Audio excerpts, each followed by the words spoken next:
कल मेरे दो दोस्त अलग अलग रेस्टोरेंट में पनीर चिली खाने गए थे और दोनों ने ही जो पनीर चिली ऑर्डर किया था उसकी कीमत मात्र 100 रुपये थी। मेरी जो पहली फ्रेंड थी उसने जिस रेस्टोरेंट में पनीर चिली ऑर्डर किया उस पनीर चिली की कीमत थी 100 रुपये, लेकिन उसका बिल आता है 105 रुपये का। और दूसरी जो फ्रेंड थी जो रेस्टोरेंट में उसने पनीर चिली ऑर्डर किया था वो 100 रुपये की थी और उसका बिल भी 100 रुपये का ही आया। तो भाई ये डिफरेंस क्यों? मैंने पता किया तो पता चला ये टैक्सेस की वजह से है। तो ऐसा क्यों कि कुछ रेस्टोरेंट में टैक्सेस लगते हैं एंड कुछ रेस्टोरेंट में टैक्सेस नहीं लगते हैं।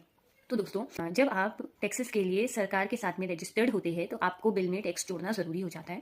और अगर आप टैक्स के लिए रजिस्टर्ड नहीं हैं तो आपको टैक्स नहीं कलेक्ट करना होता है।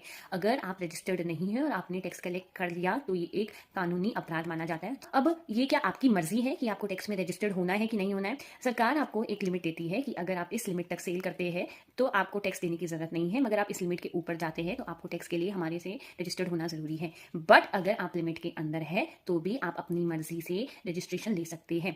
दोनों ही केस में अगर आप रजिस्ट्रेशन मर्जी से ले या सरकार की लिमिट क्रॉस होने के बाद